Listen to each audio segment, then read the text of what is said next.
Hola, ¿cómo están? Bienvenidos a una emisión más del Rincón de la Orfandad.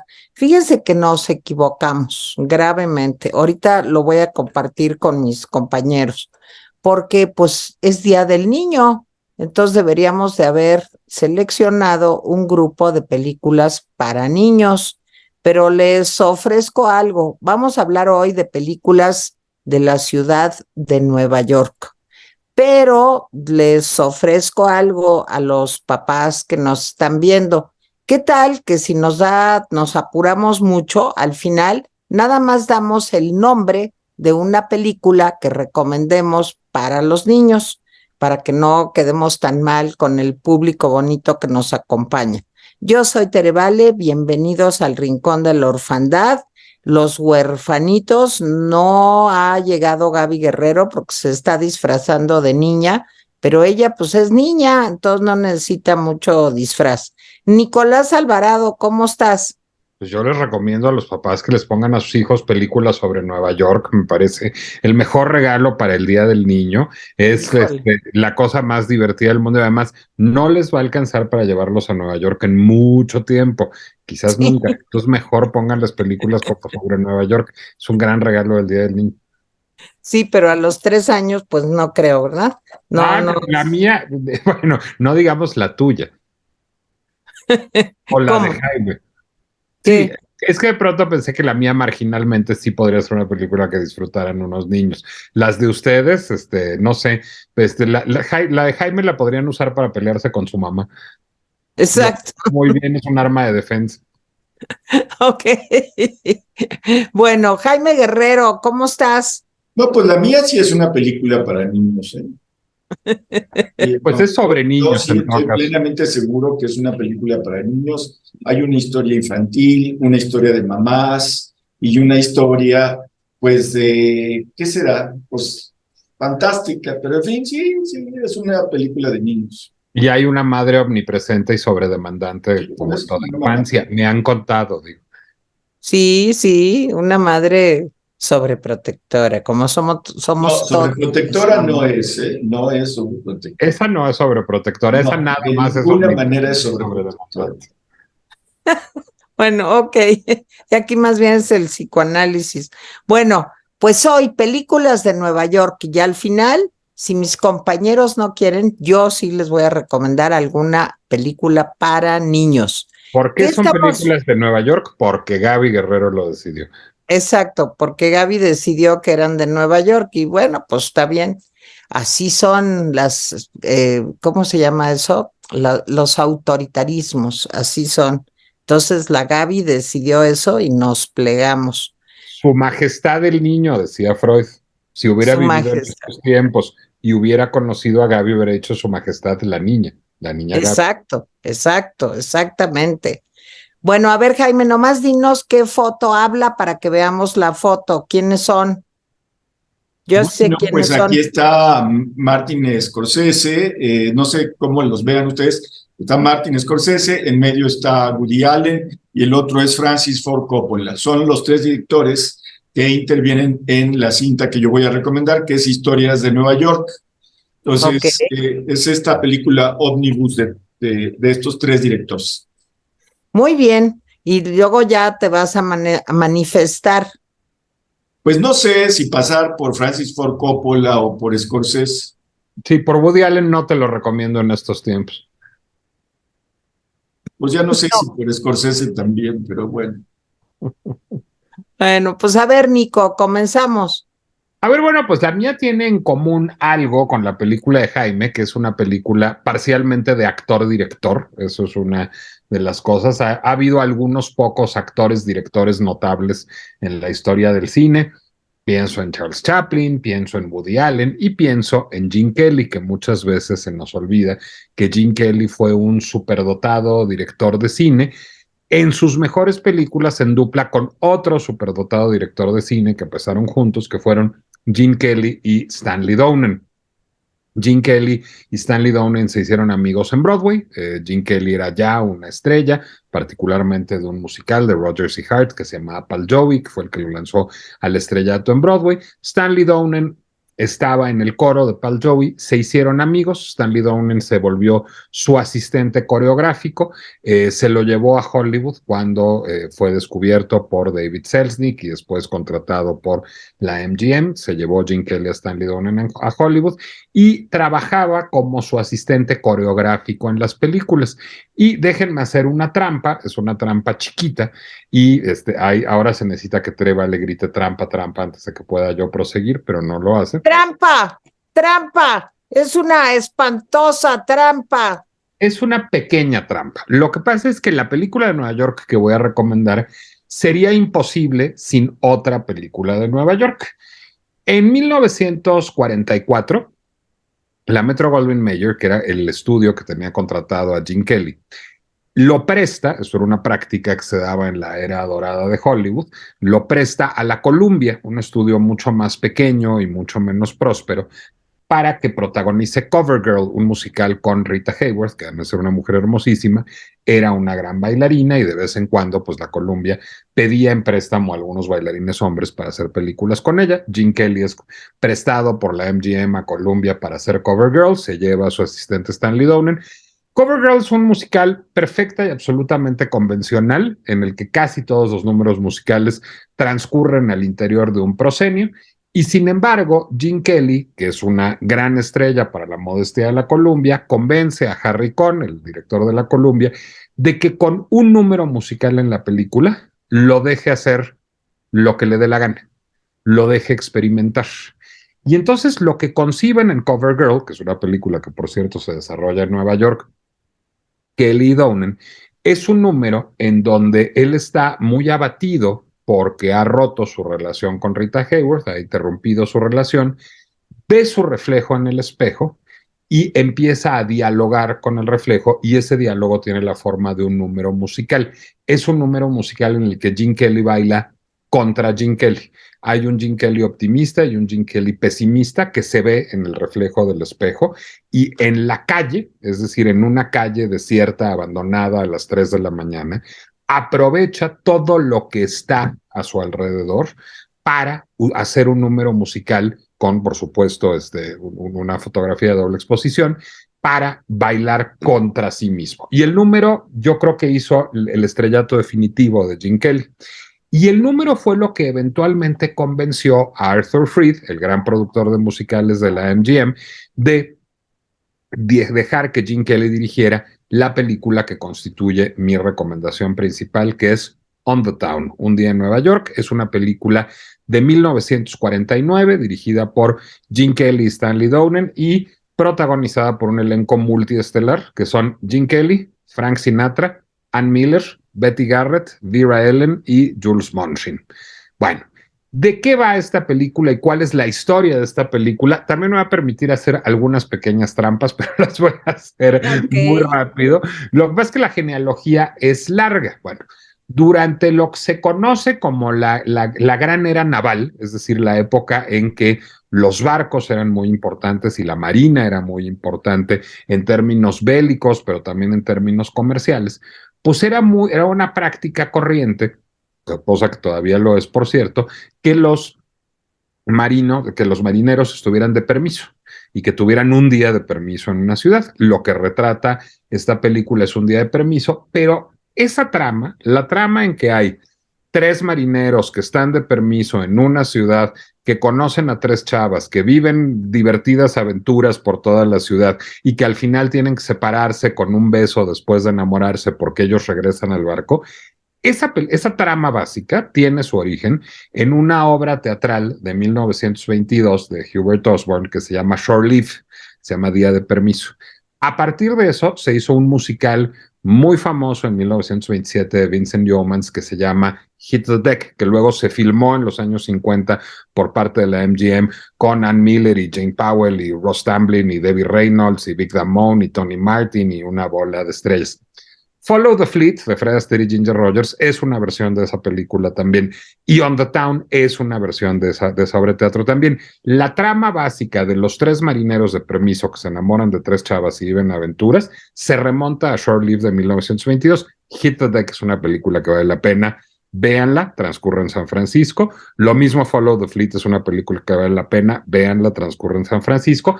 La versión neoyorquina es On the Town. Ahora, ¿cómo entró el ingrediente neoyorquino?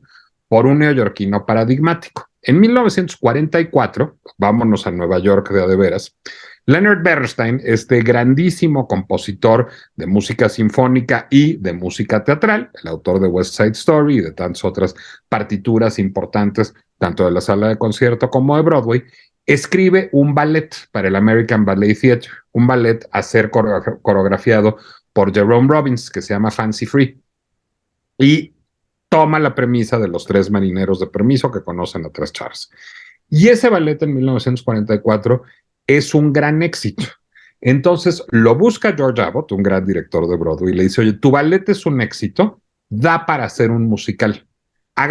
Expande tu partitura, te voy a traer a dos grandes letristas y libretistas, a Betty Comden y Adolph Green, traigámonos a Jerome Robbins y hagamos un musical. Ese musical es On the Town, que se estrena en 1946 en Broadway y que es un gran éxito y que está parcialmente financiado por la Metro-Goldwyn-Mayer. La Metro-Goldwyn-Mayer ve esta propiedad y dice, esta propiedad puede ser atractiva, voy a entrarle como inversionista a cambio de los derechos para filmarla. Y entonces se quedan con los derechos para filmarla en 1949 y ahí lo que deciden Arthur Freed y Gene Kelly es que va a ser el primer musical de la historia filmado en una locación. Ya el cine musical era muy importante. En los años 30, Busby Berkeley había desafiado la gravedad y las posibilidades del proscenio con estas tomas cenitales de bailarinas que hacían figuras caleidoscópicas en películas como 42nd Street o como Footlight Parade. Ya Fred Astaire y Ginger Rogers habían hecho del baile una herramienta narrativa, una herramienta para contar historias, para hacer una metáfora sexual, para, digamos, poner en valor el cuerpo humano de manera muy solvente. Ya las musicales de Arthur Freed, con directores como Vincente Minnelli, habían hecho, digamos, un arte mayor del cine musical, pero todo esto transcurría en los confines del set o del backlot. O se filmaba en foros o se filmaba en un backlot, el musical hollywoodense. Y lo que dicen Arthur Freed, Gene Kelly, Stanley Donen, y le proponen la Metro-Goldwyn-Mayer es, vámonos a filmar a Nueva York. Hagamos el primer musical hecho en locación. Lo cual es una idea completamente desquiciada por lo siguiente.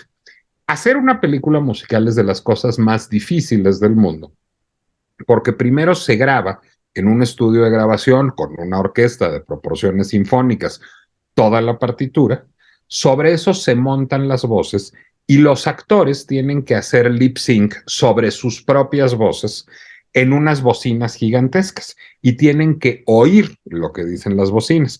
Imagínense sincronizar los labios de los actores con lo que emerge de las bocinas en medio de los camiones, los coches, los transeúntes, las motos, los policías de tránsito que están deteniendo el tránsito. Ahora, échenle un ingrediente más emocionante. Frank Sinatra en el apogeo de su fama en 1949. Frank Sinatra en 1949 era Elvis Presley en 1959 o Madonna en 1989 o los Beatles en 1969. O sea, era una de las grandes estrellas del mundo y filmar en locación con Frank Sinatra era complicadísimo porque la gente empezaba a salirse de los edificios, a pedirle autógrafos, a gritar quinceañeras histerizadas, es decir, era muy complicada la logística. Ahora háganlo además bailando. Entonces sí, era complicadísimo filmar esa cinta. De hecho, la cinta no está filmada enteramente en locación. Casi todas las secuencias que tienen a los 6 protagonistas están filmadas en locación, los exteriores. Se notan los parches, es decir, se nota cuando el Empire State no es el Empire State, por ejemplo, se nota que el exterior del Empire State sí es y el mirador no es. De todas maneras, para 1949 es un tour de force absolutamente asombroso, consecuencias tan osadas como la que filman, protagonizada por Ann Miller, en el Museo de Historia Natural. Estos 3 marineros están de permiso, voy a resumir muy rápido la trama porque es lo de menos. Se van, Gene Kelly ve un póster de mis torniquetes, es decir, de la reina de belleza del metro de Nueva York en el metro, que es Vera Ellen, queda prendado de ella y se empeña en buscarla por toda la ciudad. Y en la búsqueda del amor imposible de Gene Kelly, Frank Sinatra y Jules Munshin encuentran el amor también. Frank Sinatra bajo la figura de Betty Garrett, que es una taxista, digamos, con un desarrollo libidinal acelerado, y Jules Munshin en la persona de Ann Miller, que es una paleontóloga que está haciendo investigaciones en el Museo de Historia Natural. Entonces, pues deciden ir a ver el Museo de Historia Natural porque qué curiosidad ver el Museo de Historia Natural. Y ahí está Ann Miller con una libretita haciendo investigaciones sobre el hombre del Paleolítico, cuando ve que Jules Munshin es igualito a un hombre del Paleolítico. Entonces decide que es el gran momento de enamorarse de su hombre prehistórico y hacerle un numerito de tap, como chingados no, en medio del Museo de Historia Natural. Está filmado en locación y en donde pues las cabriolas de Ann Miller y Jules Munshin terminan derribando un fósil de dinosaurio, un fósil de un tiranosaurio del Museo de Historia Natural. No se preocupen, no era un tiranosaurio de veras, el Museo de Historia Natural, y todo el fósil, la Metro Goldwyn Mayer recreó uno al que fuera de cámara se le jalaba un cordelito para que coordinando con un tap de Ann Miller colapsara inmediatamente.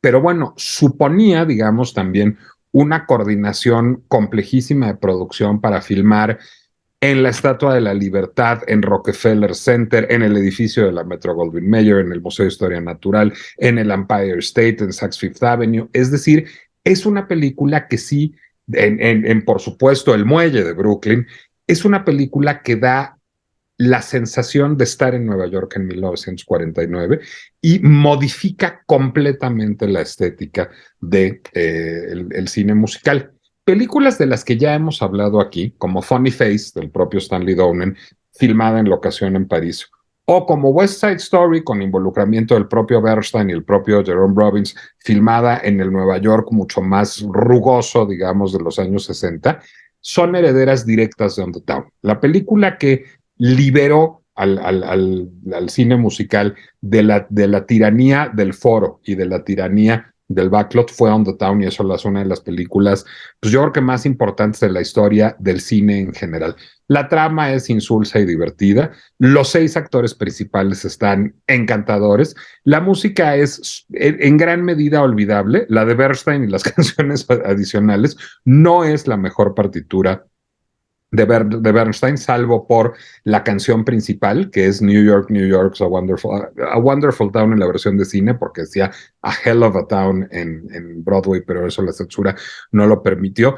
Pero si ustedes quieren ver al mismo tiempo, digamos, el estado del arte del cine musical de la Metro Goldwyn Mayer de los 40 en su mejor momento, con 6 de sus grandes estrellas, pero una película que en términos de lenguaje cinematográfico y de lógica de producción es profundamente transgresora, innovadora y revolucionaria, no deben de dejar de ver On the Town. La película se llama On the Town, Un día en Nueva York, es de Gene Kelly y Stanley Donen, la protagonizan Gene Kelly, Frank Sinatra, Ann Miller, Betty Garrett, Vera Ellen y Jules Munshin. Se ve por 50 pesos, tanto en Apple TV como en Amazon Prime. Y si andan interesados en esto, la pueden ver en programa doble con Cover Girl de Charles Vidor, que es la primera película en la que Gene Kelly, pues digamos, utiliza la calle como parte de una narrativa de cine musical, y es una película asombrosa, y Cover Girl está en Dailymotion. No, Nico, pues a mí es una de mis películas favoritas, On the Town.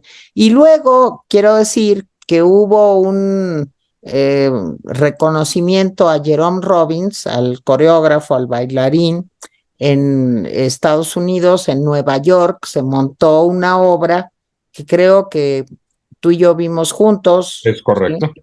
Que se llamaba Jerome Robbins Broadway. Jerome Robbins Broadway, y ahí se hace una recreación también de la canción New York, New York, It's a Wonderful Town. Sí, en fin, a mí me gustó muchísimo la película. Gene Kelly, pues es un genio. Frank Sinatra, no, pero pues era Frank Sinatra. Era un grandísimo cantante y él no era un mal bailarín y no era un mal actor. ¿no? Y digo, para no ser bailarín, el Frank Sinatra, pues sí se la rifó. No sé, Jaime, ¿qué opines de la película? Pues es como ver una película de Viruta y Capulina, pero bailando. O sea, diría eso para empezar.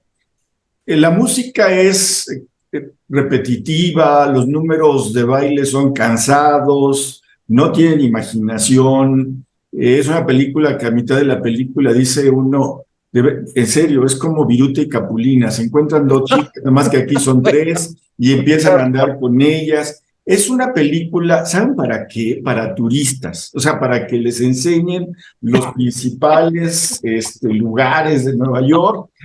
Es interesante esta película porque era cuando Estados Unidos todavía se veía a sí mismo como ese país inocente y salvador de la democracia. Ahora sería impensable hacer una película así, primero porque ¿quién se los iba a creer? Y segundo porque Pues eran blancos, todos eran blancos. 50 millones de turistas hay al año en Nueva York, según las últimas estadísticas, de los cuales yo creo que 40 millones se van decepcionados de las ratas gigantes que atacan a los paseantes, de los locos que andan sueltos en las calles, de los mendigos que viven en todas partes, de lo caro que es Nueva York, como bien dijo Nicolás, va a pasar un rato en que puedan visitar, junten su dinero. La verdad es que creo que es una de las películas más sobrevaloradas de aquella época. Ya era anticuada, el concepto de hacer esa película ya era anticuado en 1949, salud, me dio alergia a todo lo que le estás estoy diciendo. provocando a Teresa, pero bueno, de veras ya era, y se aprovecharon del nombre de estos artistas para un poco proyectar. Vean, o sea, los tres, atrás la Estatua de la Libertad, los tres, o sea, bueno, pues es turística la película y bueno, pues a lo mejor, digo, es aburridísima la película, aburridísima. O sea, si ustedes quieren ver cómo era un Nueva York cuando Estados Unidos todavía creía en esa idea de que era democrático, vean esto. Miren, hay varias películas que te dan esa sensación. Hay una película donde pasea, no me acuerdo el nombre, pero pasea Fred Astaire por un Nueva York y te enamoras de ese Nueva York. Te enamoras, dices, Easter qué Parade. padre era ese Nueva York. Sí, igual, o sea, on the town dices, mira qué bonito, y qué bonito acá, y qué bonito allá. Fuera de eso, pues miren, si quieren vean una película de Viruta y Capulina, vean, imagínense que están bailando, o de los tres chiflados, podría ser los tres chiflados toman Nueva York o alguna cosa así, pero no me hagan caso, vean esa película. No. Y si aguantan esa película con sus bailecitos irregulares, su música cansina, pues está bien. Estoy de acuerdo solo en dos cosas de las que ha dicho pero en que la música es cansina, sí, es la peor partitura de Bernstein, y en que no le hagan caso. Eso también estoy plenamente. No le hagan caso, porque On the Town es una gran película, a mí me divirtió muchísimo, y Nueva York es una gran ciudad. Digan lo que digan, con ratas asesinas, con locos caminando o sin locos caminando, con sus edificios siempre, no sé cómo se dirá, pero con varillas o cosas de que los están arreglando con andamios. De todas maneras, Nueva York es, para mí, después de la Ciudad de México, que también es un primor, si es que hablamos de ciudades primorosas, pues es la ciudad más maravillosa del mundo, donde hay todo, donde existe todo, lo bueno, lo malo, lo regular. No creo que haya una ciudad tan cosmopolita, tan llena de basura, tan llena de vida. Solo París es más llena de basura que Nueva York, y yo no lo digo, lo dicen, ahí lo dicen. No, pues sí, pues ahorita sí. Bueno, a ver, que pues ya hay hasta una funcionaria ahorita en la alcaldía de Nueva York que está dedicada a exterminar a las ratas. ¿Y qué le dieron, un palo y una cubeta o qué? No. O sea que ya se van a echar a Trump también. Exacto. Sí. A ver, yo voy a decir algo. Mi otra opción de película era Midnight Cowboy. Midnight Cowboy Buenísima. es exactamente el Nueva York que Jaime describe. Sí, Lo que es fascinante, o Taxi Driver, lo que es fascinante de Nueva York es que Nueva York es eso que retrata Taxi Driver y que retrata Midnight Cowboy, eso que retrata On the Town y muchos Nueva Yorks más. así es. Eso es lo que es maravilloso en Nueva York. Por cierto, otra de mis posibilidades es la película que va a recomendar Tere Vale, que es la antítesis y el complemento perfecto de mi película, pero ya Sí, llegamos a ella, y que retrata otro Nueva York en otras condiciones. así Entonces, es. sí es una ciudad muy polisémica, eso es lo que tiene Nueva York, y por eso la propuesta autoritaria de Gaby fue tan bien recibida. Yo nomás Voy a les decir voy a una decir, cosa, entre la película esta de Frank Sinatra y Gene Kelly, On the Town y Midnight Cowboy, habían pasado 20 años. En esos 20 años, Nueva York perdió su inocencia. Sí, claro. Entonces, Nueva York ya no era el Nueva York turístico de 1949, ya era bienvenidos al empiezo de nuestros principales problemas. 20 años, a pesar de lo que digan los escritores franceses, 20 años sí pesan. Esa es la gran diferencia. Pero en 30 años tiene Sex and the City, que se parece más al Nueva York de Gene Kelly que al Nueva Que York son de... 5 calles, por cierto. Sí, de acuerdo, Nada más 5 calles. Salte de esas 5 calles y a ver cómo te va. de acuerdo. ay, bueno, qué ganas de fastidiar Nueva York. No digas eso, porque yo No, es probable que yo termine voy a Gaby. gritar en este momento, así como tú gritas trampa, voy a gritar, represión, represión. Sí, es una represión muy grande contra Nueva York. Pero ya No, llegó la Gaby tuya. Guerrero. Bueno, Gaby, ¿cómo estás? Bien, aquí estoy, ya vine. Sí, pero no te vemos. Vienes de Travis Bickle, vienes, Vengo, vengo de algo todavía mejor. Vengo de turista. vienes de Carrie Bradshaw. Observen, vengo de turista. Tengo mi camiseta de Friends. Ok, Estoy preparada para ser neoyorquina de los 90. Si me eres parece. como si eres como la hija de Travis Bickle y Carrie Bradshaw. Sí, ¿sabes qué? Te voy a contar algo. La semana pasada estaba buscando un tutú morado, así que sí soy como la hija de Carrie Bradshaw. Tienes cara como de que Travis Bickle y Carrie Bradshaw se encontraron en un callejón oscuro y Carrie Bradshaw abusó de él. Me parece bien esta historia de origen. Bueno, yo nomás les voy a decir una cosa. Hay un capítulo de Sex and the City en donde el capítulo se trata, no son 3 marineros, son 4 marineros, porque son 4 las chavas de, bueno, las señoras ya de Sex and the City, y es una noche también en Nueva York, un poco recordando la película de 4 marineros con Carrie Bradshaw y Miranda y las 4 mujeres de Sex and the City. Véanlo, es un capítulo muy bonito.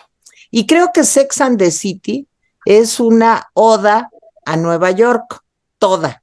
Ahí la protagonista no es Sarah Jessica Parson, ¿cómo se llama? Parker, ni nada. Ahí la protagonista de Sex and the City es Nueva York. Y sales, bueno, yo siempre desde chiquita amé Nueva York y es una de las ciudades que más me gustan en el mundo. Pero Jaime Guerrero ya la ha destruido hoy. Pero aquí, Lo que voy a decir, a mí me gusta mucho el Nueva York que a ti te gusta, y también me gusta mucho el Nueva York de Midnight Cowboy y Taxi Driver, y me gusta que coexistan, me gusta todo eso. es que todo eso es Nueva York. Todo eso y más es Nueva York. Así Pero es. bueno, dejemos ya Jaime se retiró a su ala al West Wing para no oír lo que seguimos diciendo de Nueva York. Pero a ver, Jaime, ¿vas o va Gaby? como quieran. Pues a ver, ándale, tú de un beso. Bueno, pues mi película se llama Historias de Nueva York. Hete aquí que un día Woody Allen escribió un guión, un día cualquiera, allá por los 80s. Y entonces se lo llevó a un productor, ¿sí? Y el productor le dijo, oye, pues es muy corta para hacer una película de largometraje. Vamos a hacer mejor 3 historias. Entonces vamos a invitar a 3 directores icónicos de la época. Invitaron a Steven Spielberg y a Martin Scorsese. Pero no sé qué estaba haciendo Steven Spielberg, que dijo, no, ¿sabes qué? Yo paso, yo no puedo. Y entonces dijeron, pues vamos a invitar, sí, a Francis Ford Coppola. Y entonces invitaron a Francis Ford Coppola. Así nació esta película de Historias de Nueva York. ¿Por qué escogí Historias de Nueva York? Yo estuve buscando un documental que vi hace mucho, en donde dice atinadamente que las grandes ciudades ya son más bien recuerdos. Y yo estoy de acuerdo, o sea, México, París, o sea, la Ciudad de México, París, etcétera, se han vuelto ciudades que cada vez son menos manejables en términos de hacinamiento, en términos de basura. La basura es impresionantemente difícil manejar. Algunas tienen severos problemas de agua, por ejemplo, la Ciudad de México. Otras tienen severos problemas de contaminación, como la capital de China, por ejemplo. Entonces, un poco el documental y recala en Nueva York, un poco como la opinión de muchos. Nueva York se ha vuelto una ciudad imposible de muchas maneras. Pero como no encontré ese documental, pues dije, bueno, voy a escoger una película en donde Nueva York sea el protagonista, más allá de las historias. Y entonces, pues bueno, escogí esta película. También yo pensé en Midnight Cowboy. Es una gran película, Midnight Cowboy. Sí, y pues yo creo que es una película que vale la pena, digo, la recomiendo que la vean si no la han visto. Es una película pues que no tiene un final feliz como debe ser ahora sí que la vida misma. Bueno, estas historias de Nueva York son 3 historias. Una que se llama Life Lessons, que es, aquí le pusieron apuntes al natural, quién sabe por qué.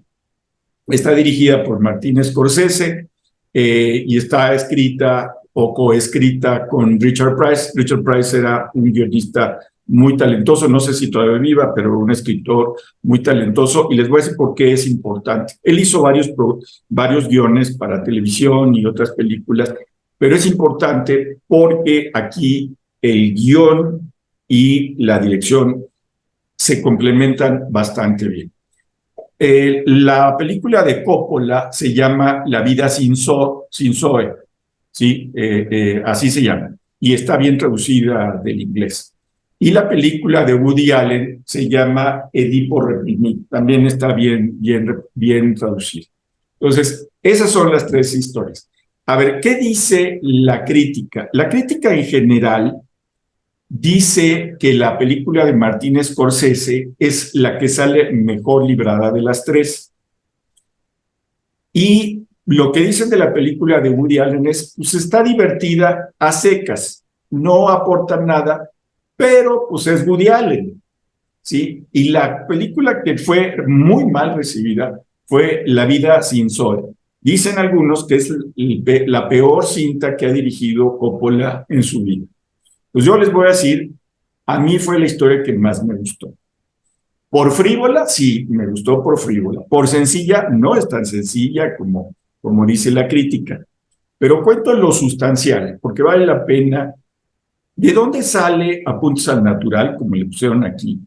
Sale de una lectura malsana de Scorsese, de una novela de Fyodor Dostoyevsky que se llama El Jugador. Yo leí El Jugador cuando estaba en la secundaria y lo recuerdo muy bien porque yo compraba los libros de Salvat que salían cada semana y no recuerdo, pero era uno de los primeros. Entonces yo leía Dostoyevsky y la novela me encantó y me sigue gustando.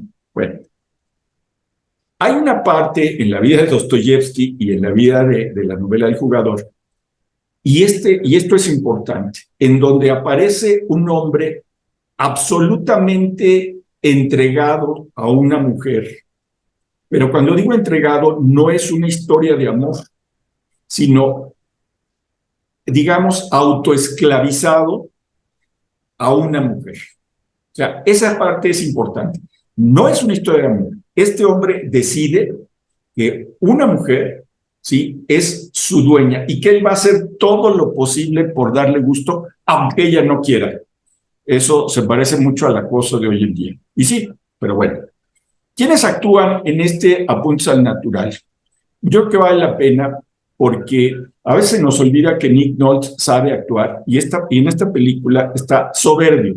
Hace el papel de un pintor, Lionel, de un pintor viejo, de un pintor obsesionado por su asistente y examante, ¿sí? De un pintor que tiene una crisis existencial del tamaño del mundo, que por cierto se cura, ahorita les digo cómo, ¿sí? Y que tiene una crisis creativa, no puede, lo presionan para que termine los cuadros para una exposición, ¿sí? Y él no puede. Y entonces está absolutamente esclavizado, autoesclavizado, a su asistente, que está interpretada por Rosanna Arquette. Es un gran papel de Rosanna Arquette. Hay que recordar que ya había Rosanna, si no mal recuerdo, pues, trabajado con Scorsese en After Hours. Sí, creo que es una película anterior, creo. No me acuerdo. Pero bueno, entonces Nick Nolte y Rosanna Arquette hacen un dúo de actores que podrían prescindir de casi todos los actores, porque la lleva muy bien la trama de la película. Él va al aeropuerto por ella le dice, ¿qué haces aquí? Me fui a Florida con otro hombre, él le dice, no importa, si ya no me amas, de todas maneras quédate a vivir en mi estudio, y tú vas a ser mi alumna, y tienes talento, bla, bla, bla, bla, bla. O sea, y ella lo admira y al mismo tiempo lo detesta porque la copa completamente. Cuando hay un evento, la lleva, ¿sí? Y la va estresando cada vez más. No voy a contar el final, pero el final es... Yo preví el final, y la verdad es que el final es maravilloso. Sí creo que es una historia muy corta de Scorsese, pero vale la pena.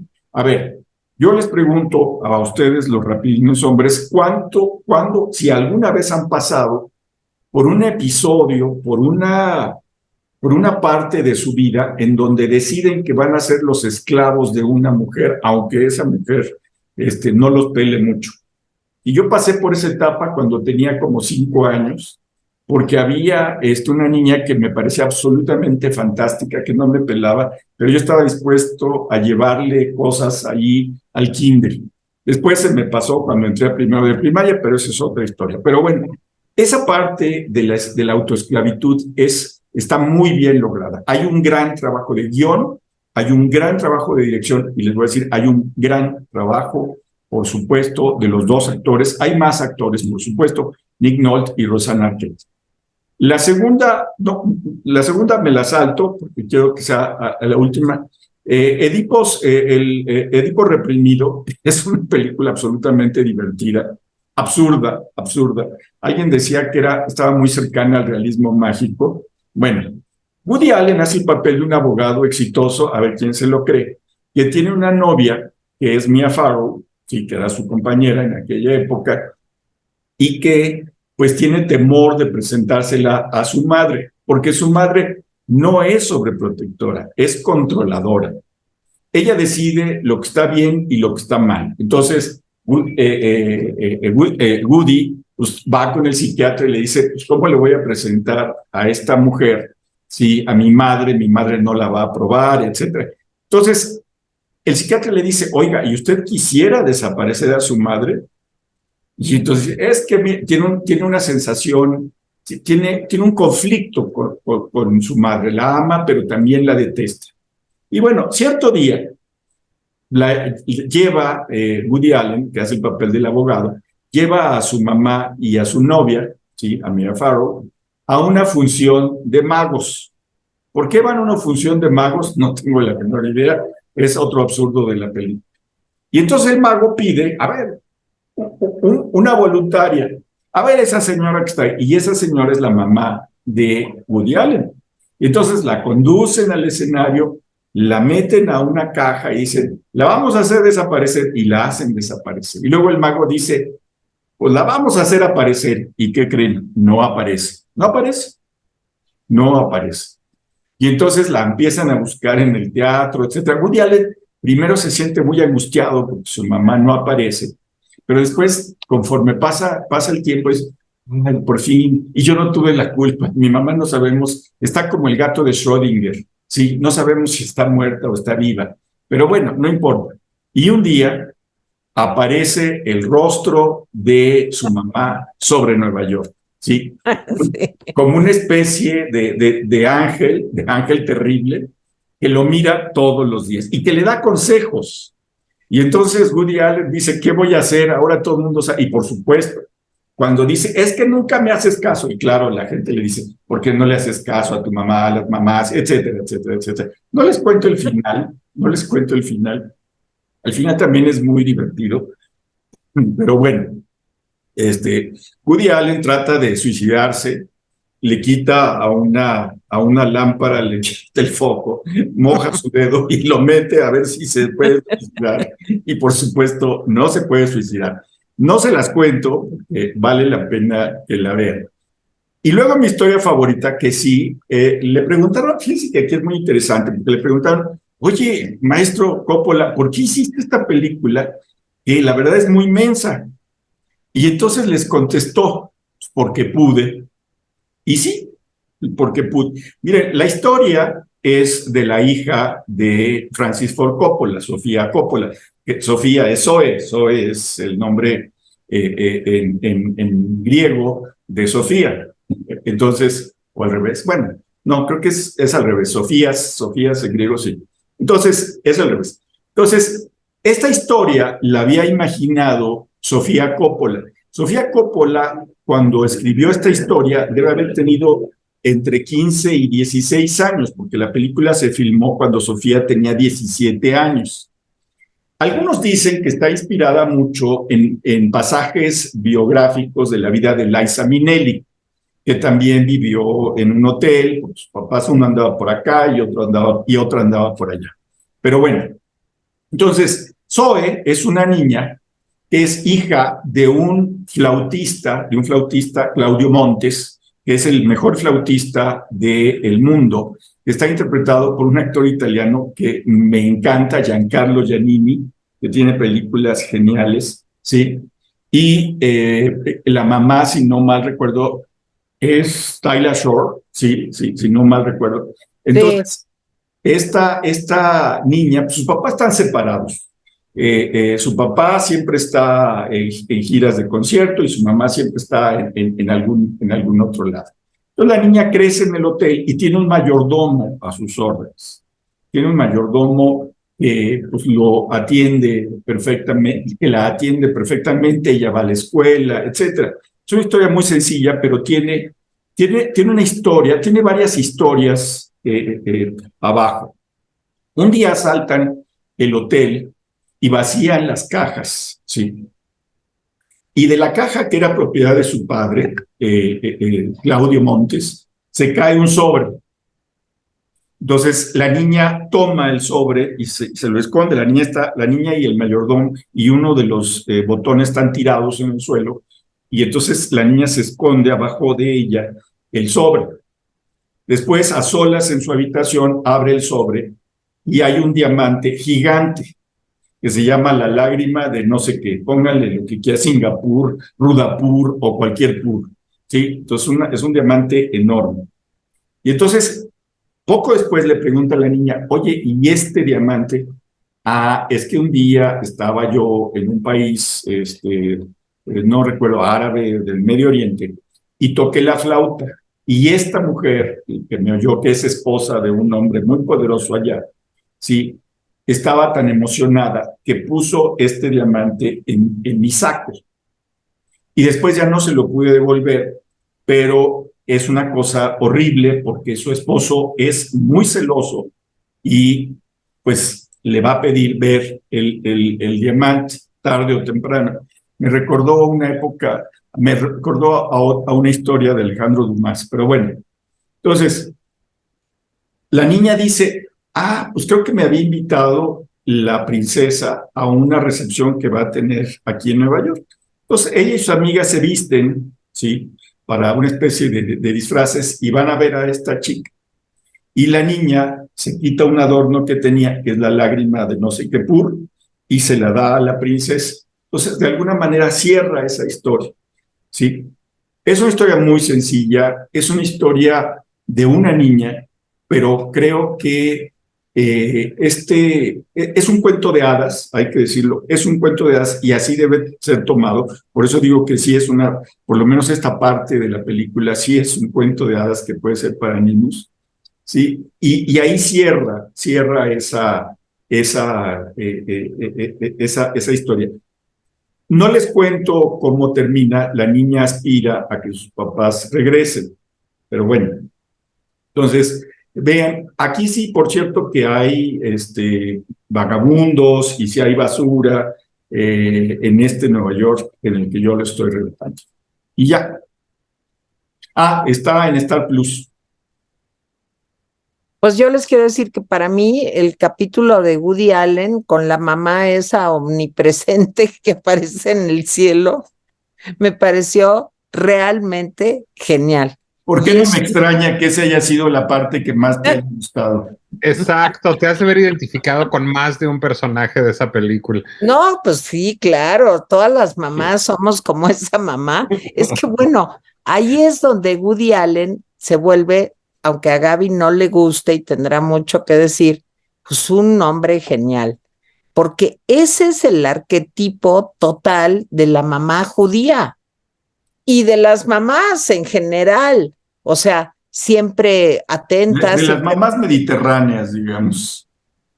Pues sí, pero digamos que en el mundo occidental, pues ese prototipo, ese arquetipo de la mamá que siempre está presente, que siempre está aconsejando, que los hijos ven y dicen, ay, mi mamá siempre se los digo por mí misma, porque yo también era así con mi mamá.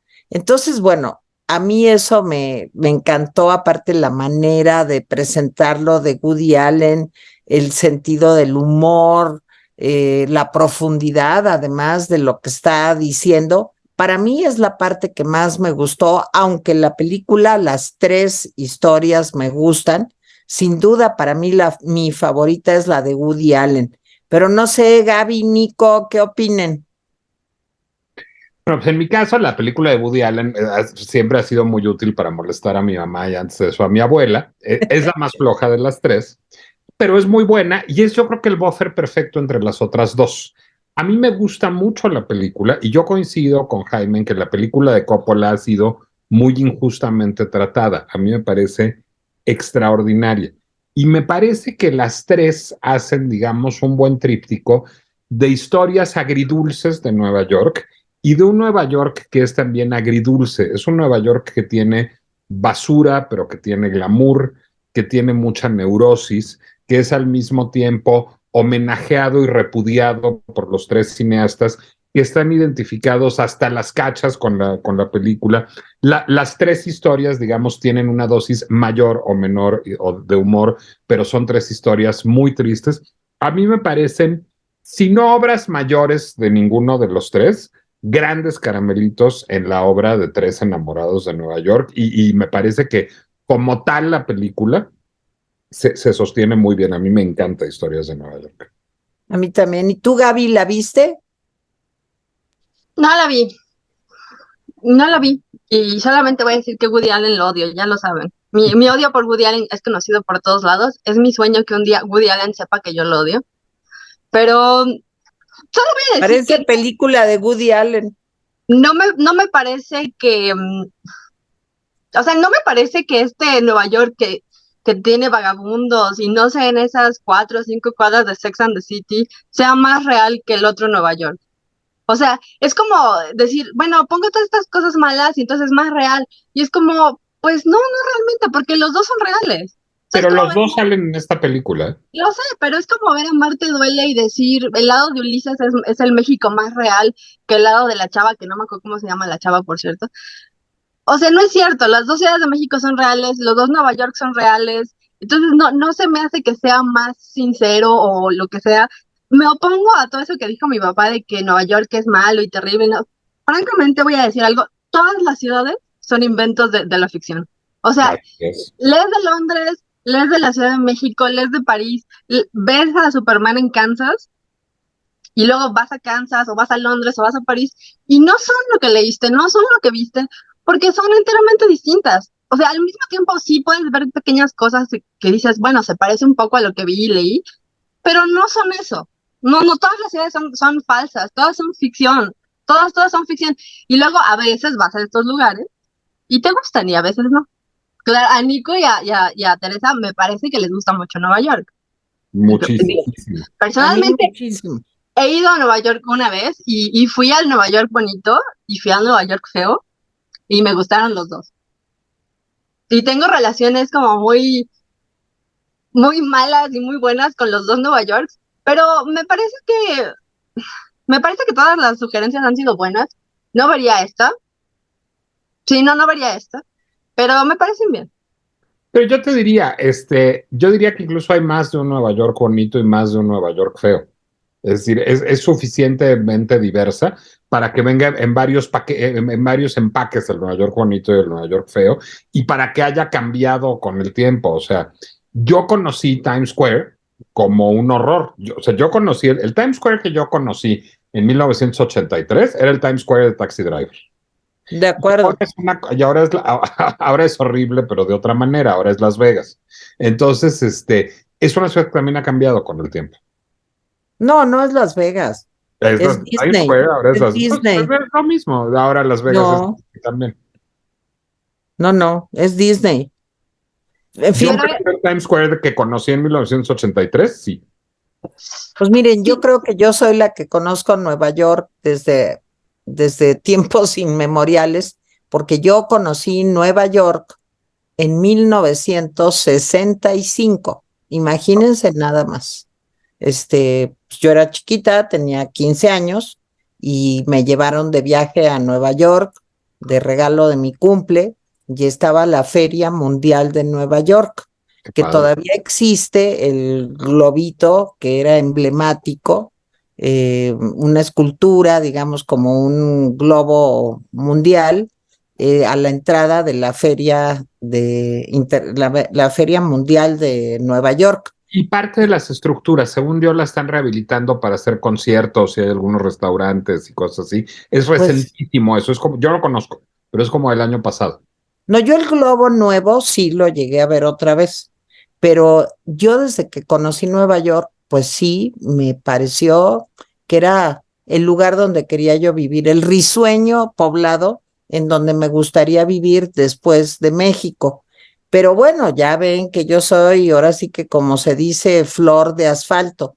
Y sí, es una ciudad que desde que la conocí a los 15 años, imagínense cuántos años han pasado, pues me sigue pareciendo lo máximo y para mí es una aventura siempre ir a Nueva York, es en todos los sentidos, la cantidad de museos, de tiendas, de restaurantes, de lugares emblemáticos, en fin, no he vuelto hace ya muchos años, pero miren, no sé, a lo mejor también es una cosa un poco heredada, porque mi mamá llegó a Nueva York a trabajar cuando tenía 15 años. Entonces, bueno, pues Nueva York la deslumbró, estamos hablando de los años 30, finales de los años 30, que llegó mi mamá, y bueno, pues para mi mamá Nueva York significó muchísimo en su vida. Entonces, bueno, a lo mejor para mí también, pues Nueva York es algo más solo que una ciudad, sino es toda la aventura que vivió mi mamá cuando era muy joven en Nueva York. Entonces, bueno, pues depende, ¿no? De cómo la veas. Pero bueno, Gaby, no divaguemos más y ande usted. Tú eres Divaguemos un poco más. Yo solamente voy a decir dos cosas. Número uno, todos los rapidines hombres no manden sus historias. No quiero saber. Si no manden su historia de si alguna vez se autoesclavizaron a una mujer, porque mi papá no lee los comentarios, los leo yo y no me quiero perturbar. Así que por favor, no manden esas historias, por favor. Y los que nos autoesclavizamos más de una vez. No, gracias. No quiero terapia. No tengo dinero para ir a terapia, entonces no me hagan esto, por favor. Bueno, manden las historias, pero con que no lo lea Gaby, que nomás lo manden. Ajá, pongan así un disclaimer o un trigger warning. así como, ok, Gaby, ya no leas aquí, y luego bajan tantito y la escriben así, ya sabré que no tengo que leer. Exacto, sí, pero mándenle. Deberíamos hacer un programa de malas mujeres y autoesclavizados. Me parece muy perturbador, pero sí lo haría. Pero no quiero enterarme de los rapidines, porque además luego hablo con ellos en la vida real y no quiero saber. No tengo tanto dinero para terapia, gracias. Y, y número 2, ¿saben qué debe ser chistoso? O bueno, haber viajado a Nueva York antes del 2001 y después, porque imagino que la ciudad cambió mucho. O sea, cómo te trataban o cómo la ciudad estaba conformada. Eso debió haber sido interesante. Mis series, yo hice una elección de series que pasaron justo por ese momento, y esas son mis sugerencias. Yo escogí un Nueva York que fue el Nueva York del que yo me enamoré, el que yo conocí a través de la ficción, y es el Nueva York de Friends, es el Nueva York de Mad About You, de Sex and the City, de Caroline in the City, de Single Guy, de todas estas series que salieron a principios, mediados de los 90s, incluidas un par que salieron ya más hacia el final de los 90s, principios de los 2000s. Ahí les va. Primero vamos a empezar con Mad About You, que creo que fue la primera de todas que salió. No me crean, tengo la cronología un poco mezclada. Mad About Sí es, You Gaby, sí es. sí es la primera. Mad About You, y Tere hizo un buen comentario. La consistencia de Nueva York y sobre todo de Manhattan, pensaría yo, y de las comedias que relacionamos con Nueva York son muy judías, porque realmente lo que relacionamos con Nueva York es gente como Woody Allen, que obviamente es judío, es Jerry Seinfeld, es Fran Drescher, es Paul Reiser, todos ellos son judíos neoyorquinos que son aparentemente, según me cuenta la gente, unos judíos muy distintos a otro tipo de judíos que, por ejemplo, vivan en Israel o en San Francisco, en lo que sea. Entonces, esa es un punto importante que sean madres judías, porque lo tenemos súper pegado con lo que es ser neoyorquino. Entonces, primero sale Mad About You, es la historia de una pareja blanca, él es Paul Buckman, que es un judío, pero estereotípico, que le tiene miedo a su mamá, pero ama a su mamá y no se puede alejar de su mamá, y tiene una relación ahí como edípica y rara. Ella es Jerry. Es un hombre común y corriente, como cualquier hombre, digamos. Como cualquier otro, sí. Y la esposa es Jamie Buckman, ella no es judía, ella es una chava de clase media alta de Connecticut, ella es una WAS, es una protestante blanca, se casan y se van a vivir a Manhattan. Los dos son pues relativamente exitosos en sus carreras y estamos viendo su vida, ¿no? O sea, esta vida de recién casados, están en sus 30, ella tiene como 31, 32, él ya está un poco más adelante, es un poco mayor que ella, pero los ves en esta vida que la gente, o sea, sí es cierto, he leído críticas de que esta serie era muy aburrida porque a quién le interesa ver la historia aburrida de dos blancos casados de clase media alta en Manhattan, qué flojera, he leído esas críticas muchas veces, pero la idea era que estos neoyorquinos de 30 y pocos y de 30 y mediados de 30, pues de pronto se encontraban en una generación completamente distinta que sus padres, ¿no? Sus padres se habían casado en los 20 y tenían casas para los 30 y tenían muchos hijos para los 30 y estos apenas estaban casando y no sabían cómo lidiar con estar viviendo con otra persona, no sabían cómo deshacerse de esta idea de ser solteros y tenían un montón de choques. Y hay cosas que son súper neoyorquinas, por ejemplo, él es un director de películas y de documentales y más tarde es editor de videos. Y él se dedica a hacer películas acerca de Nueva York de noche, Nueva York de día, el zoológico de Nueva York y el Bronx, o sea, hace un montón de películas así. Entonces, cuando estamos viendo estas grabaciones de Mad About You, vemos partes de Nueva York a través de los ojos de Paul Reiser. Ella es una... Ella pues es una- Helen Hunt. Ella es Helen Hunt. Ella es Helen Hunt. Sí, ella es Helen Hunt. Y ella es una chava que está dedicada a las relaciones públicas y está al mismo tiempo peleando con el hecho de que no la toman en serio en su trabajo por ser mujer, pero que es muy buena en lo que hace, pero no la toman en serio y entonces está buscando qué quiere hacer de la vida, entonces no quiere depender de él, pero o sea, la serie es maravillosa, es muy graciosa, es muy graciosa, ellos tienen una química súper divertida, súper buena y son cosas muy del Nueva York judío de Manhattan, pero muchísimo, o sea, tienes a las madres, sale por cierto esta, de la mamá de Helen Hunt, esta Carol, díganme. No sé, no, Carol Burnett, no es. Carol Burnett. Es Carol Carol Burnett. Burnett. Claro Ella que no es me Carol acuerdo. Burnett. Sí, Es la ok. mamá de Helen Hunt. Sí, es la mamá de Helen Hunt. Entonces, esta es la primera. Esta serie nos da uno de los personajes de mi siguiente recomendación, que es Lisa Kudrow en el papel de Ursula Buffay, que es la hermana gemela de Phoebe Buffay, que sale en Friends, que creo que es la segunda que sale de todas estas series. No me creen, creo que sale Seinfeld por ahí también. Seinfeld y Sí, Friends salen claro. bueno, sale Friends, y entonces obviamente no les tengo que contar nada de Friends, todo el mundo conoce la historia de Friends. De nuevo, es la historia de estos chavos que son un poco más jóvenes que los de Mad About You, están en sus 20s, luego más tarde en sus 30s, y están peleando por encontrar su lugar en la vida. La serie, de nuevo, puede ser una cosa muy aburrida la premisa, pero es una serie maravillosa, simpática. Mi papá va a decir, porque siempre que pasa me lo dice, esa serie ya se quedó vieja. No es cierto, yo creo que esa serie no se ha quedado vieja. Es una fotografía de su tiempo. Y esta fotografía de su tiempo era la idea de que esta gente de sus 20 y sus 30 no estaba necesariamente obsesionada por estar casada y tener hijos. Estaban obsesionados con tener buenas carreras, buenos departamentos. Estaban peleando con un mundo que ya no se parecía al mundo de sus padres y sus abuelos. Y era un Nueva York muy distinto al que habían crecido, pues ellos, ¿no? O sea, se habían ido de pequeños pueblos o de Connecticut o de donde sea y se habían ido a vivir a Nueva York. De nuevo ahí está eso. Ahí sale Seinfeld, Mad About You y Friends, por cierto, viven en el mismo universo. Se supone que es el mismo Nueva York que comparten. Salen los personajes en las 3 series varias veces. Entonces, cuando vean estas series, tengan en cuenta que eso es lo que está pasando. Seinfeld es una comedia de nada, así es como está escrita. Es la historia de un comediante judío de stand-up, que es obviamente Jerry Seinfeld, en el papel de Jerry Seinfeld, que es un hombre exitoso haciendo comedia. Tiene unos amigos muy babosos, muy babosos, y los episodios realmente no pasa nada. Les pasa todo, pero no les pasa nada. Son gente, es una comedia mucho más oscura, diría yo, que Friends y que Mad About You, porque ellos son mucho más cínicos que Friends y Mad About You, son mucho más sarcásticos y tienen una tendencia como más oscura a ver la vida. Entonces, a mí de todas esas es la que menos me gusta, pero también vale la pena ver Seinfeld. También salen muchísimas partes de cómo ven Nueva York, porque todos estos personajes no están endiosados con la de Nueva York, no están así como Nueva York es maravillosa y perfecta y maravillosa y la amo y la adoro.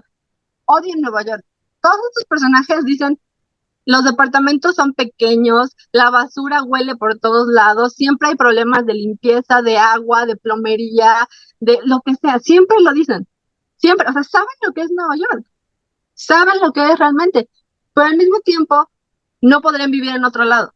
O sea, siempre que sale esta idea de que se vayan a vivir a cualquier otro lado, dicen, no, porque ¿cómo vamos a pedir comida china a las 2 de la mañana? Claro. O sea, no, o sea, sí, podríamos irnos a vivir a los Hampton o podríamos irnos a vivir a Vermont. Pero entonces, ¿cómo vamos ya a los descuentos de Macy's? ¿Y cómo vamos a ver el desfile de Acción de Gracias con los globos gigantes? Y tengo que decir que lo entiendo. O sea, lo entiendo perfectamente, obviamente cambiando Nueva York por la Ciudad de México, pero lo entiendo. O sea, ahí tienes estas 3 series, luego sale la niñera. Un dato interesante es que se supone que la niñera estuviera en el mismo universo que las otras 3 series,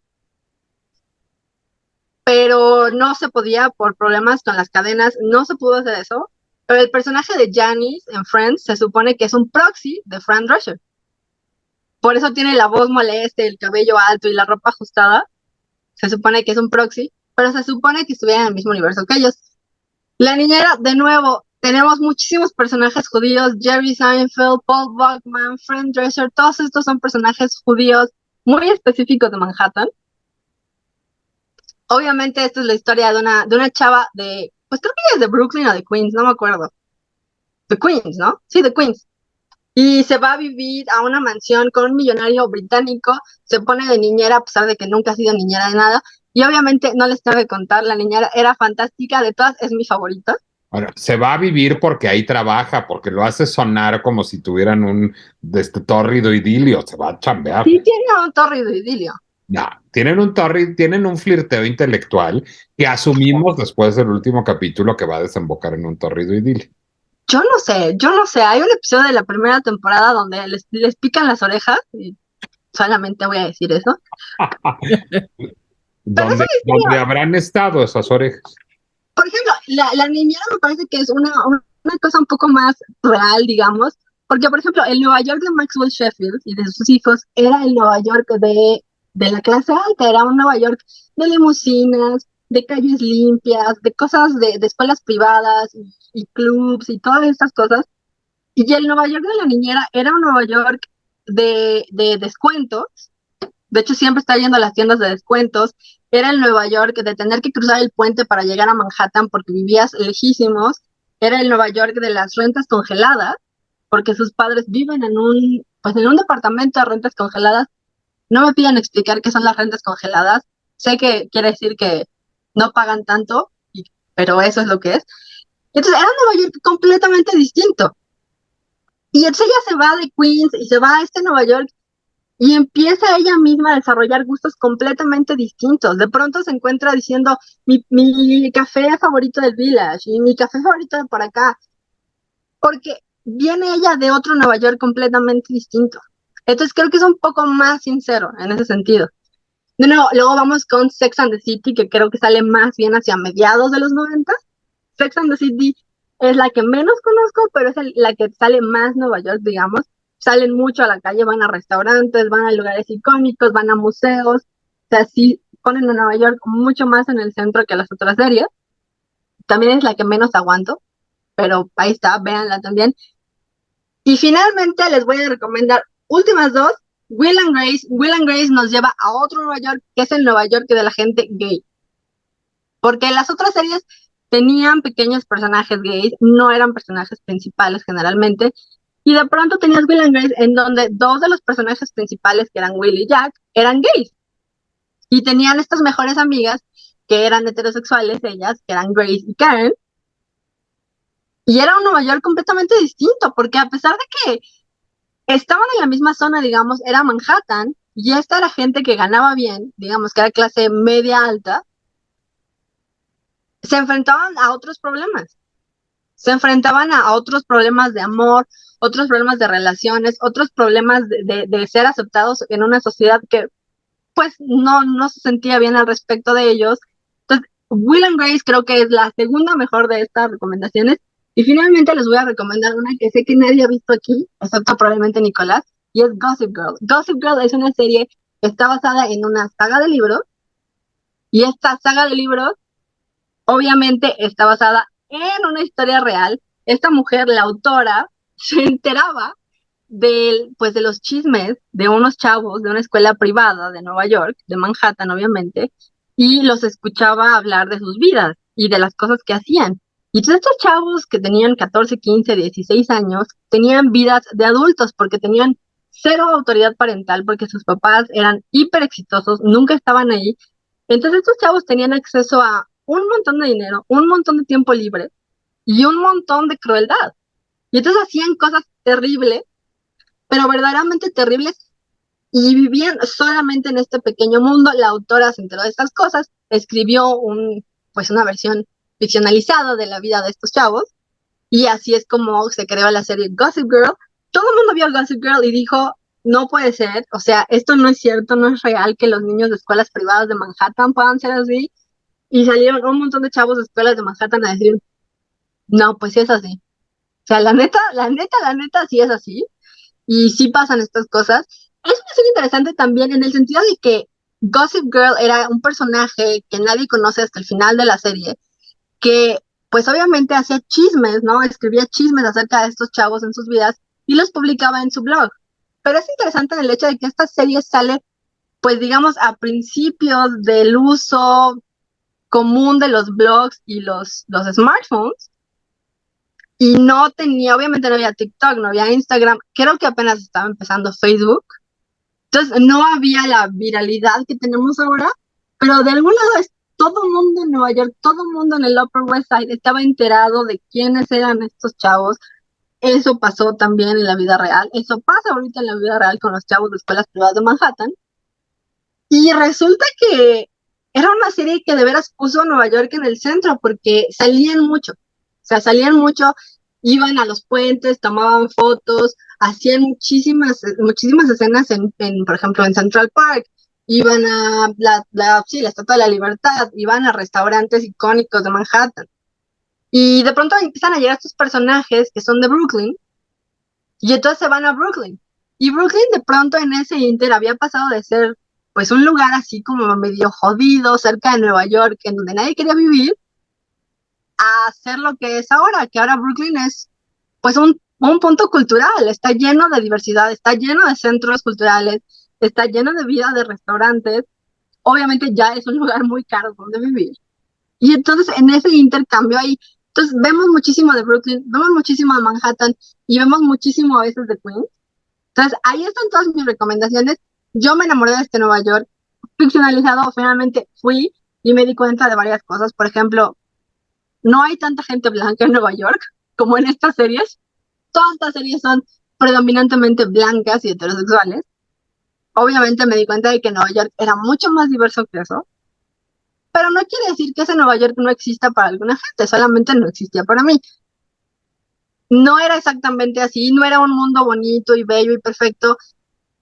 Era una ciudad real, y a veces estas series dan esos vistazos a esta ciudad real, pero entonces ahí se las tengo, todas estas comedias a veces muy judías, muy específicas de Manhattan, véanlas, están todas disponibles. Seinfeld, La Niñera, Mad About You están disponibles, Gossip Girl está disponible, la primera, no la segunda, y sí, vean todas esas.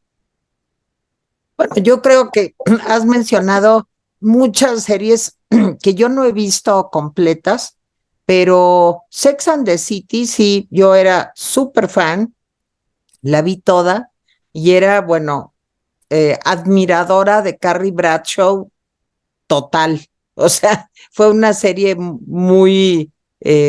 pues que a mí me gustaba mucho, me divirtió mucho. eh, Quizá por la edad me identificaba mucho con estas mujeres en algunos momentos. Friends, pues, ¿qué les puedo decir? No la he visto toda. A mí no me encantan las comedias, pero creo que es una serie emblemática. Mad About You también. Y creo que nos faltó otro Nueva York, que yo me atrevería a decir, ya que Gaby habló de series, que es La Ley y el Orden, porque La Ley y el Orden es una serie de Nueva York, de otro Nueva York distinto. Me Ese gustaría, Nueva me York gustaría haberlo más, hablado, pero yo casi ¿eh? no he visto La Ley y el Orden. He visto No, nada más la de Víctimas Especiales, pero no, o sea, sí es cierto, pues ese Nueva York también está ahí. sí, es en Nueva York donde hay delincuentes, criminales, violadores, donde hay una policía, pues digamos, con problemas, en fin, creo que La Ley y el Orden también te da una idea de lo que es Nueva York, otro Nueva York, lo que decía Nicolás, ¿no? Hay muchos Nueva Yorks, o Nueva Yorks, o como se diga, pero yo les recomiendo también La Ley y el Orden. Bueno, a ver, comentarios, Nico, Jaime. A mí, de todas las series que recomendó Gaby, la única que me gusta es Sex and the City. Y todas las demás, no solo Friends, sino todas me parecen viejas, pero me parece que nacieron viejas. Pero no es una crítica a su contenido ni al Nueva York que presentan, sino es una crítica formal. Es que son sitcoms y son sitcoms hechos a tres cámaras. Y esa forma de tele es una forma muy vieja que a mí me saca un poco de quicio. Es decir, rápido, ando muy formalito hoy, muy formalito, no de que traiga yo mi corbata y mi bombín, sino ando muy obsesionado con la forma narrativa. Es decir, a mí me gusta tanto Undertown y me parece una película tan relevante porque sacó al musical cinematográfico de la tiranía del foro y del backlot. Lo que me gusta es cómo usa la ciudad para contar una historia a través de números musicales, que es algo que explora por primera vez en Covergirl, Gene Kelly y Stanley Donen. Y no me gustan estas series que propone Gaby, gustándome algunas premisas. Will and Grace debería ser una serie que teóricamente me gustara, por ejemplo, y lo intenté, pero no me gusta. Porque ese esquema en donde hay un switcher y entonces se ve que está hecha a tres cámaras y en donde hay risas grabadas y en donde hay una estructura predecible en cada capítulo y hay este pastelazo, me saca mucho de quicio. Entonces lo intenté con Mad About You, lo intenté con Friends, lo intenté con Will and Grace. Will and Grace tiene un gran gag que es que la mamá de que la mamá de Grace sea Debbie Reynolds. Eso es muy chistoso, no solo porque Debbie Reynolds es un gran icono gay, sino porque está deliciosamente insoportable en el papel. Pero a pesar de ello, todo es demasiado estructurado y predecible en esas series. Sex and the City es una serie que, junto con Oz y con Los Soprano, marcó una nueva manera de hacer televisión. Ya se había explorado en Twin Peaks hacer televisión como si fuera cine, o sea, hacer televisión a una cámara y con valores de producción de cine, pero ese experimento de la televisión que hizo David Lynch a principios de los 80 se abandonó, y hasta que en los 90 sale HBO con 3 series, que son Oz, Sex and the City y Los Soprano, en ese orden cronológico, se revoluciona la televisión. Entonces yo disfruté mucho Sex and the City porque era ver una comedia cinematográfica en la tele, con valores de producción cinematográficos. Me desespera un poco que siento el cartón piedra en Will and Grace, en Mad About You y en Friends todo el tiempo, y eso hace que me cueste un trabajo, aun cuando son universos que están padres, pero me cuesta trabajo porque siento que voy a ver Laura Pico. ¿Qué es Laura Pico? Laura Pico era un sitcom horrible mexicano como de esa época. No era horrible. Era horrible. Chistoso. Sí, no sabía. Pero ya, les voy a decir una cosa. Bueno, ahí van 2. Número 1, si odias eso, te voy a recomendar una serie que se llama Muérete, Kevin. Creo que se llama Fuck Off, Kevin, o Die Off, Kevin, o algo así. Les voy a decir exactamente cómo se llama ahorita. Es una serie que, de una parte, es una sitcom así, a 3 cámaras, con las risas grabadas, con los colores hiper vívidos, súper felices, que es algo de las sitcoms, pero al mismo tiempo el personaje principal es una chava que está súper deprimida, entonces cuando está sola cambia la serie completamente, apaga los colores, es a una sola cámara y se vuelve de pronto así tipo Breaking Bad, Quiero ver eso. es la misma serie. Quiero ver eso, suena muy bien. Es muy buena, es una comedia negra, es muy buena. Un lado es muy Everybody Loves Raymond, pero el otro lado es Super Breaking Bad. Es una gran serie que creo que ya cancelaron, pero la primera temporada está en Amazon. Solamente busquen Kevin y les va a aparecer. Exactamente es. Muero de ganas de verla, suena muy bien. Número 2, les voy a decir, estas series pueden que sean, sí es cierto, o sea, todas esas cosas pueden ser ciertas. A mí no me molesta la forma porque, pues probablemente porque era muy chica cuando las vi. Y entonces nunca me llegó a afectar. Pero sí voy a decir esto, son minas culturales. O sea, porque estos personajes hablan muchísimo y se hacen estos comentarios como sarcásticos y de pronto dicen, eres X de esta serie y todo el tiempo estás pensando quién es. Entonces, si se ponen a buscar las referencias culturales que se hacen unos a otros, se van a encontrar la cultura americana. O sea, eres Lucy y tú dices, ¿quién es Lucy? Y lo buscan, ya, y le sale toda la serie. Entonces, es una gran forma de conocer cierto tipo de América. O sea, no toda América, pero ciertas partes de América son perfectas. Sí, yo voy a decir que yo soy bueno para el sitcom muy antiguo, o sea, yo puedo ver muy bien I Love Lucy o Hechizada o Mi Bella Genio, eso me divierte, porque digamos lo veo con un fulgor retro. Supongo que ir creciendo, o sea, yo era adolescente o joven adulto cuando esas series, y me enervaba mucho que una forma tan vieja siguiera siendo tenida por televisión contemporánea. Entonces, yo creo que sí tienes toda la razón y que tú las has de ver con el fulgor de la nostalgia, con el que yo veo I Love Lucy o Hechizada.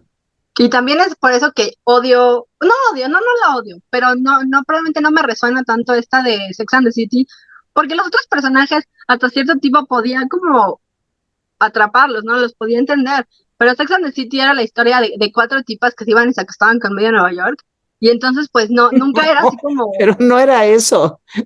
No era como mi intro, no era como de hecho, algo. es la historia de una tipa que se acostaba con 3/4 partes de Nueva York y a las otras 3 les dejaba el resto. Lo que quedaba. Pero sí No, y Carrie Bradshaw pues se acostaba con Big cuando le iba bien. Sí. Cuando le iba bien. Pero no, sí voy a decir esto. Yo creo, algunas de estas series regresaron. Mad About You tuvo una temporada nueva en 2019, donde salen ellos dos, Jamie y Paul, después de que su hija dejó el nido, se fue a la universidad y se tienen que reencontrar otra vez, ya no como una pareja recién casada, sino como una pareja, pues, post niños, ¿no? Y regresó Will and Grace. Yo no he visto ninguna de las 2 temporadas. Will and Grace regresa. No sé si fue buena. Las críticas no pegó. Y regresó Sex and the City. Tengo la impresión tengo la impresión de que la niñera también va a regresar, pero no como la niñera, o sea, no va a regresar ella como la niñera, obviamente, porque ya no tendría sentido, porque se casaron.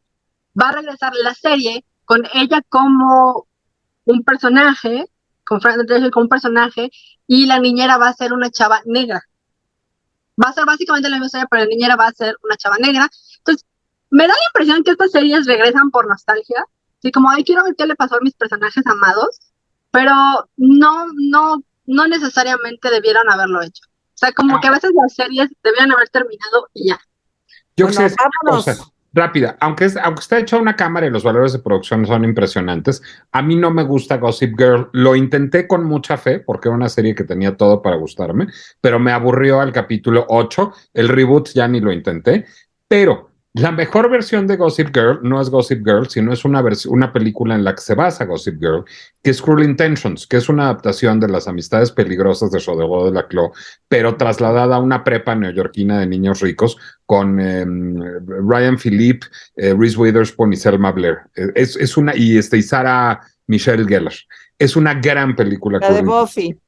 Y ese Nueva York, digamos, que llaman Bridge and Tunnel, de los que cruzan todos los días en el puente o en el metro de los barrios exteriores a Manhattan, lo retrata, a mí me gusta mucho como Working Girl de Mike Nichols, que también me parece es una gran película. Con Melanie Griffith, Sigourney Weaver y Harrison Ford. Así es. Bueno, Jaime Guerrero, un comentario final y yo les cuento en 2 minutos. No, que sea en más de 2. Jaime. Mejor aviéntate tu comentario. Tengo muchas cosas que decir de las series, pero ya tenemos el tiempo encima. Adelante con New York. Bueno, pues miren, New York es una película de cartón piedra. No sé cómo le gusta a Nico, porque sí, es una película, pues que está filmada la mayor parte de la película en estudio, en interiores. Es una película triste, es de Scorsese. Fue muy arriesgado filmarla, él sabía, fue un sonoro fracaso de taquilla. Sin embargo, yo creo que con los años pues se ha vuelto emblemática, sobre todo por la canción. Ahí es donde se estrena la canción New York, New York, que luego canta Frank Sinatra y se vuelve, bueno, el éxito mundial. Y es una película muy triste. Se trata de pues un músico que había sido soldado en la Segunda Guerra Mundial. Comienza la película cuando acaba de terminar la Segunda Guerra Mundial y están todos muy contentos. Él es músico, pero fue soldado, está medio traumado, es saxofonista. Robert De Niro aprendió a tocar saxofón para poder hacer el papel, digamos, con mayor intensidad en la película. Y Liza Minnelli es una chava que es cantante, segundona, y un día, pues, Robert De Niro la ve, medio le gusta, ella es displicente con él, y finalmente, pues, logra acercarse y tener una amistad. Él va a hacer un casting a un centro nocturno, donde quiere tocar como músico. Ella lo acompaña, pero la música que hace Robert De Niro en la película es como muy estridente, muy intensa.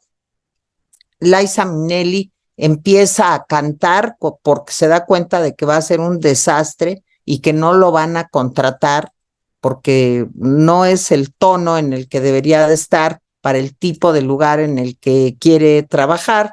Ella empieza a cantar, el dueño escucha la combinación entre el saxofón y la voz de ella y finalmente los contrata a los dos. Bueno, se da una relación, pero ella pues es una mujer muy ambiciosa, ella lo que quiere es triunfar como cantante y él también, porque él en alguna parte de la película dice, mira, para mí lo primero es la música, en segundo lugar es el dinero y en tercer lugar, pues ahí va el amor, ¿verdad? Y ella también es igual, es el problema que la relación, hasta donde yo me acuerdo, la vi hace mucho, no funciona.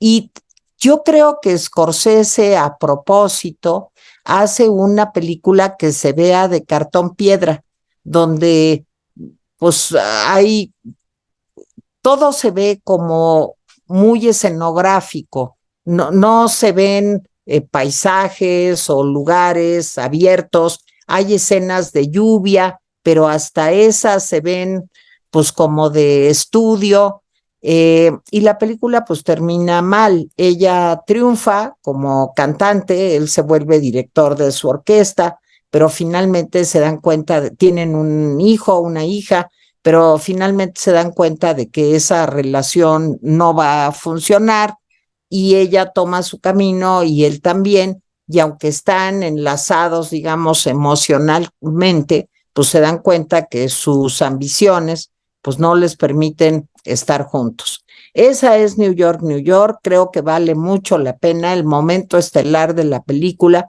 es cuando Liza Minnelli canta New York, New York, que luego se vuelve pues el gran éxito de Frank Sinatra. Cuando Scorsese filma esta película, él estaba en medio de pues, un divorcio, estaba pasando por una situación complicada, sabía que la película como que no eran sus temas, como que no era lo suyo, pero de todas maneras estaba en un momento como depresivo y le iba bien, digamos, esta historia de un amor fracasado de dos artistas, un músico, una cantante, pues que a pesar de la intensidad del amor, veían que era imposible y se lanzó a hacerlo. Les repito, fue un fracaso sonado, estrepitoso. Cuando se estrenó la película es de 1977 y lo único que nos queda de esa película es el momento sublime de Liza Minnelli cantando New York, New York. Las actuaciones tanto de Robert De Niro como de ella son extraordinarias, pero es, pues digamos, una película un poco fallida. No sé si el casting no era el adecuado. Robert De Niro por su lado y Liza Minnelli por el suyo, pues son grandes actores, pero creo que no terminó de cuajar. Y sí, es una película que vale la pena verla y que es muy triste. Y ahora sí, comentarios finales. En total desacuerdo con Tere Vale, me parece una obra maestra New York, New York, me parece una de las mejores películas de Scorsese, y por supuesto que me gusta, porque aquí no es una limitación de la producción, el lenguaje, sino es una decisión deliberada. Lo que quería Martin Scorsese era hacer un musical de la Metro, o sea, hacer un musical de Arthur Freed, pero trágico.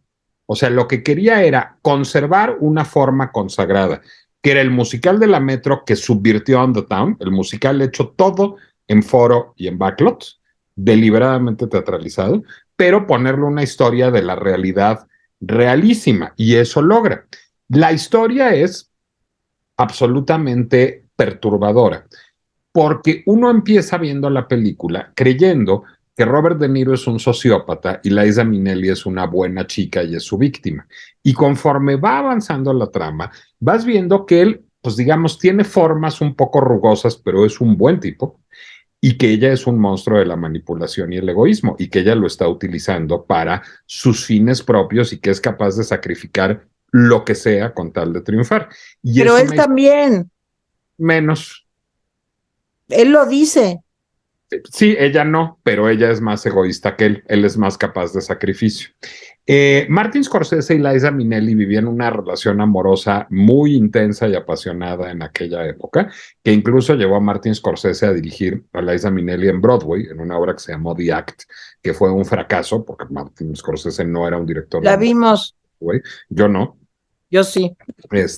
No era un director de musicales de Broadway, y pues básicamente Martin Scorsese y Liza Minnelli aquella época vivían en una montaña de cocaína. Era la gran época de Estudio 54. Ahora bien, yo creo que no obstó para que fuera una película muy lograda. A mí lo que parece una película muy rara, porque y hay una película que es pariente muy cercana de New York, New York, que es One from the Heart, de Francis Ford Coppola, en donde también experimenta con las convenciones del musical tradicional para contar una historia desgarradora. Francis Ford Coppola, y si pueden verla, lo que pasa es que esa transcurre en un Las Vegas artificial, así como New York, New York transcurre en un Nueva York artificial, y me parecen experimentos fascinantes. A mí me gusta mucho. Sí, pero la película en taquilla fracasó. Y un Y gran en fracaso. crítica también. Un gran fracaso, pero ha sido muy revalorada por muchos críticos. Bueno, Gaby, Jaime, No nada más, sí, también tengo muchas cosas que decir, pero ya estamos encima, ¿no? Con el tiempo. ¿viste New York, New York? Sí, por supuesto. ¿Te gustó? Sí, por supuesto. Ok, bueno, ya, lo que pasa es que Aunque estamos se me hizo corriendo. raro, Gaby. porque fíjate, acababa de filmar Taxi Driver Martínez Scorsese, Sí.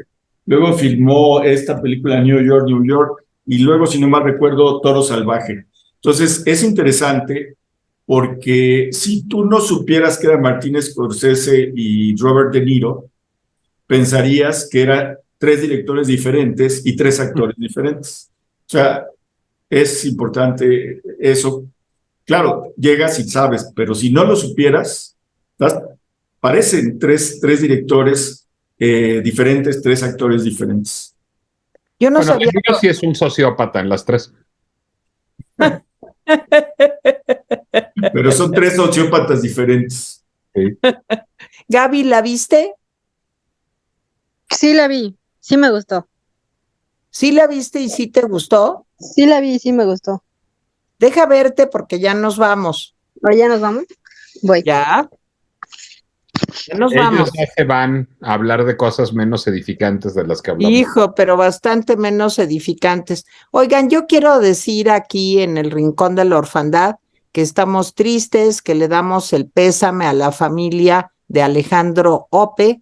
Era un señor serio, amable, inteligente.